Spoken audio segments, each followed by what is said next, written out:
નમસ્કાર, હું છું કેતલ અને આપ જોઈ રહ્યા છો CB24। ચંડોળા તળાવને ઝૂંપડપટ્ટી મુક્ત કરવા માટે ડિમોલેશનની પ્રક્રિયા હાથ ધરવામાં આવી હતી।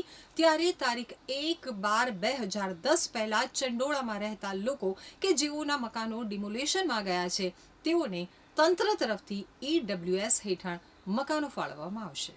શહેરના દાલીલીમડા વિસ્તારમાં આવેલા ચંડોળા તળાવમાં ગેરકાયદેસર વસતા બાંગ્લાદેશીઓને ખદેડવાની તેમજ સાથે લલ્લા બિહારીના ફાર્મ હાઉસ સહિત કાચા પાકા મકાનો દૂર કરાવવા પછી હવે ચંડોળા તળાવ અને આસપાસમાં વસતા 8,000 જેટલા ઝૂંપડાવાસીઓને વૈકલ્પિક વ્યવસ્થાના ભાગરૂપે ગરીબ આવાસ યોજના એટલે કે EWS હેઠળ મકાનો ફાળવવાનો અમદાવાદ મ્યુનિસિપલ કોર્પોરેશને મહત્વનો નિર્ણય લીધો છે।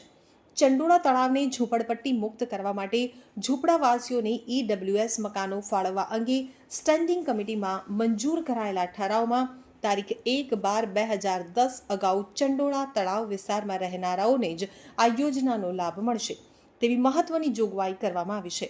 તાજેતરના વર્ષોમાં ચંડોળાના કિનારે ઝૂંપડા બનાવી અને રહેતા હશે તેમને આવાસ મળશે નહીં, તેમને ત્યાંથી ખસેડવામાં આવશે। આ ઠરાવ મંજૂર કરી અને તે અંગે રાજ્ય સરકારની મંજૂરી મેળવવામાં આવશે તો ડ્રોન મારફતે સર્વે કરાયો છે।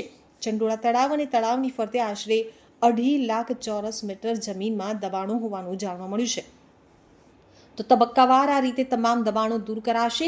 ચંડોળામાં ઝૂંપડાવાસીઓને EWS મકાનો માટે દાણીલીમડા વોર્ડમાંથી જ ફોર્મ આપવામાં આવશે। સામાન્ય રીતે અમદાવાદ મ્યુનિસિપલ કોર્પોરેશન દ્વારા EWS મકાનો માટે ઓનલાઈન ફોર્મ પણ જારી કરવામાં આવે છે અને અમદાવાદ મ્યુનિસિપલ કોર્પોરેશનની વેબસાઇટ ઉપરથી ડાઉનલોડ કરીને પણ તે મેળવી શકાય છે, પરંતુ ચંડોળાના ઝૂંપડાવાસીઓને વિકલ્પ આપવામાં કોઈ ગેરરીતિ ન થાય તે હેતુસર વોર્ડ ઓફિસમાંથી રૂબરૂમાં જ મેન્યુઅલ ફોર્મ આપવામાં આવશે।